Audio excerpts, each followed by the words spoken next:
Bonjour à tous, je vais vous présenter la première partie de mon mémoire de fin d'études. Cette présentation se découlera en 4 étapes. Tout d'abord, la présentation de l'entreprise dans laquelle j'effectue mon alternance, ensuite les thèmes abordés, la revue de littérature et la problématique qui en découle. Alors, pour la petite histoire, j'effectue mon alternance chez Expression Parfumée, qui a été créée en 1982 par M. Jacques Mons, un parfumeur. Elle compte à ce jour 230 employés, dont 10 parfumeurs reconnus dans la création parfumistique. Elle a réalisé un chiffre d'affaires de 70 millions d'euros en 2018, ce qui est un plus de 14% comparé à l'année précédente, donc l'entreprise est très pérenne. Et enfin, elle compte 8 bureaux dans le monde, à Dubaï, Milan, etc. Il y a 4 grosses activités chez Expression Parfumée. Alors, elles se découpent en 4 grosses parties. Tout d'abord, la parfumerie fine, qui représente 40% des ventes, avec l'hygiène beauté, qui représente également 40% des ventes. Vient ensuite l'ambiance, avec 15% des ventes. Et enfin, l'entretien et la détergence, avec 5% des ventes. Alors, suite à tout mon diagnostic stratégique que j'ai effectué sur l'entreprise, je me suis rendu compte qu'il y avait vraiment 4 forces qui ressortaient chez Expression Parfumée. Les clients ayant des gros capitaux engagés sur le long terme, donc comme Total. Pour la petite histoire, il y a du parfum dans l'essence.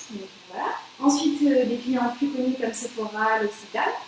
Ensuite, il y a la présence sur les différents types de segments. Donc, on parfume tout, de l'essence, bougies, en passant par les serviettes hygiéniques, vraiment tout. Ensuite, le rendement de production est important grâce à un équipement d'essence qui permet des livraisons très rapides, ce que les clients recherchent beaucoup.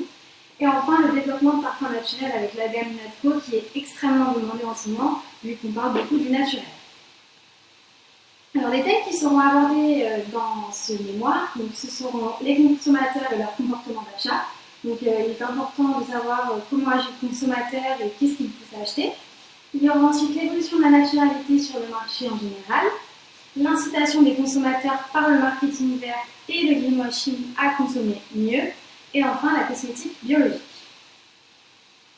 Alors, pour effectuer ma revue de littérature, j'ai décidé d'utiliser l'entonnoir. Donc, partir d'un sujet assez vaste pour finir sur quelque chose de précis. Donc, ma revue de littérature se découlera en 3 parties. Tout d'abord, le comportement du consommateur avec les consommateurs et leur comportement d'achat qui vont vers une démarche plus respectueuse de l'environnement. Ensuite, l'évolution et les changements dus au naturel, donc la consommation éthique, et ce qui pousse justement vers cette consommation entre marketing vert et greenwashing. Puis nous finirons par les cosmétiques avec l'évolution du marché de la cosmétique et la tendance des cosmétiques naturelles et biologiques.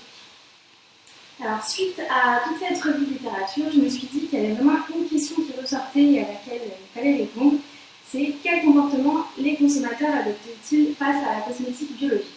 Donc c'est ce à quoi nous tenterons de répondre dans ce mémoire. Merci pour votre écoute.